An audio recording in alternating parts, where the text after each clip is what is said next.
Hey everybody, welcome back to the channel, or welcome to the channel if it's your first time here. All we do here is Tower Moment readings for the tarot cards. So, this is how we do it. We draw two cards from the Major Arcana deck just like this to find out your overall Tower Moment energy. Then, we clarify with 3, 2, and 3. Then we'll flip both decks over to make sure that it all makes sense and ties together. So, all these messages are timeless. Whenever you're watching this is when the universe wanted to see it. Today, tomorrow, I'm not sure how you found the channel, but you're here for a reason. And there are no star signs. Everybody gets to play, so don't even worry about that. If it resonates, great. If not, before you leave forever, I would ask that you check out the other videos that I've done, and maybe one of those will help you. If not, I hope you find help somewhere else. Okay, let's get started. On this side of the tower, we have the Hangman. This is the energy of being hyper-focused. You're not looking at things at a big angle. You are kind of in a mode of, I need to focus on one thing and one thing only, and that's going to lead to the tower. That will always lead to the tower, because if you don't pay attention to the other things, they're the things that will bite you. You know, the snake in the grass kind of thing. When you're looking at I just need to get across the sidewalk, and there's a snake in the grass, but you don't see it because you don't bother to look down. So, there's your tower moment right there. And that's going to summon the Magician. This is the card of manifestation. It's like all four aces in the tarot deck. This is the card of, well, I need to bring more things into my life. I need to, do the thing. I need to manifest. I need to be better. I need to be better about my reactions and how I work, how I handle things. Let's clarify a little bit. 7 of Wands, yeah. Queen of Pentacles, yeah. 5 of Swords. Yep. That makes total sense for this. There's somebody in your energy that has no boundaries at all. They're forcing you to do something and you don't like it. That makes sense. But it's causing you to ruin your life a little bit. It's making you feel like you just don't have anything else to do. Like your only purpose in your whole life is somebody else's job. You know? How do I say this?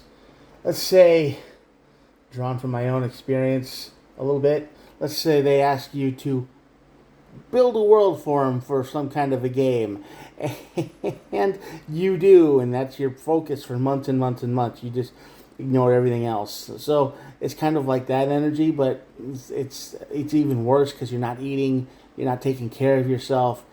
You're just kind of letting everything fall away to the wayside. You're not even.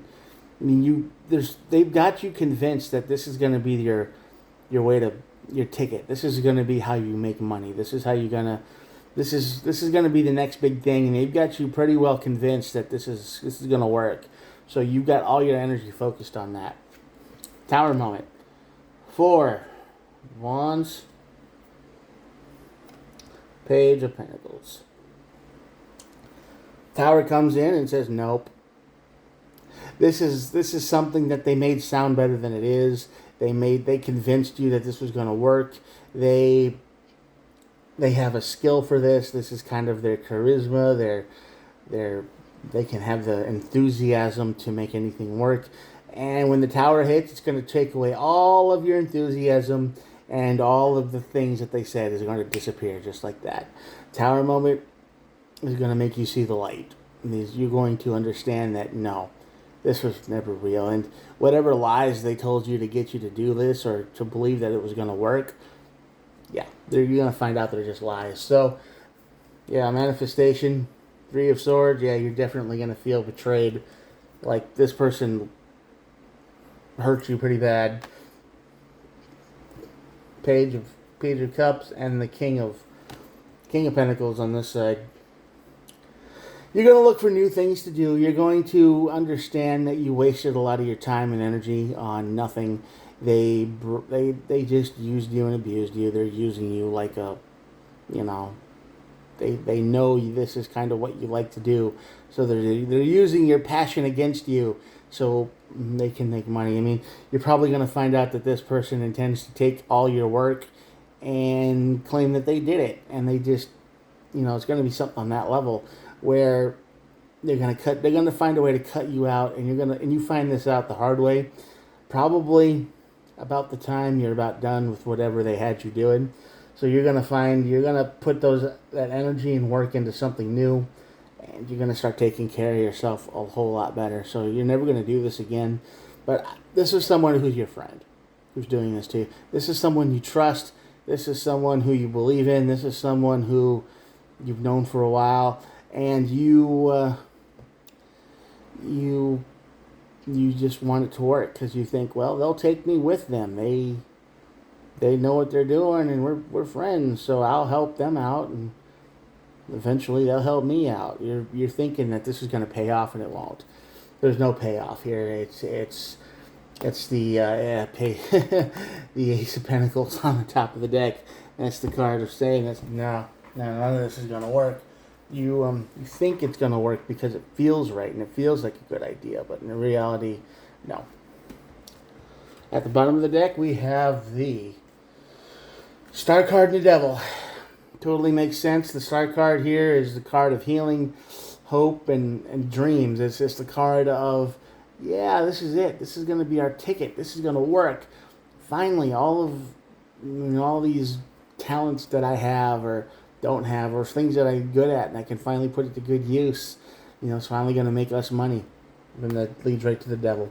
The Devil card is saying, yeah, it's all toxic, it's all bad. So, if you're in the middle of doing a whole lot of work for somebody that you know and you're just real excited about it, temper your expectations. Temper the enthusiasm. Curb it a little bit. Like the TV show said, curb your enthusiasm. Yeah. It's going to turn out that this whole thing is just planned from the start, and they're probably working with other people you know nothing about. So as soon as you get done with your part, they'll probably say, "Yeah, we'll get right back to you on this," and you trust them, so you'll happily hand over all your work and have zero evidence that you did anything or very little or whatever, and they're gonna take that whatever you did, change it to however they need. Probably won't need very much, and that's their plan. Their plan is to use you to get rich. So, if you're in this energy right now, if you feel like you're being used or manipulated, or you feel like you're just this whole plan is going to work, or whatever's going on, and you feel like if you do enough work, it's going to pay off, it's probably not. That sucks, but that's what the cards say. So, anyway. That's the end of the reading. If you want to avoid the Tower, put those boundaries back up. And do some more research before you get too excited. Alright, I'm going to show you the cards and it'll be it for the day. Here we go. If you're still here at the end of this video, thank you so much for watching. I appreciate all of you for clicking and sticking around to the very end. Alright, I do try to upload every day, so if you'd like to hit the like and subscribe button, or however you want to do it, that'd be great. YouTube forces me to say that, because if I don't, I'll get arrested by the YouTube police. And yeah, so the growth of the channel truly depends on you. I think that tarot should be about people coming to your channel and finding value in what they see, not you advertising your channel out to everybody and hope that random people click on it. So it's been doing pretty good so far. So join us. Become one with the Tower, or something like that. I'll talk to you guys tomorrow.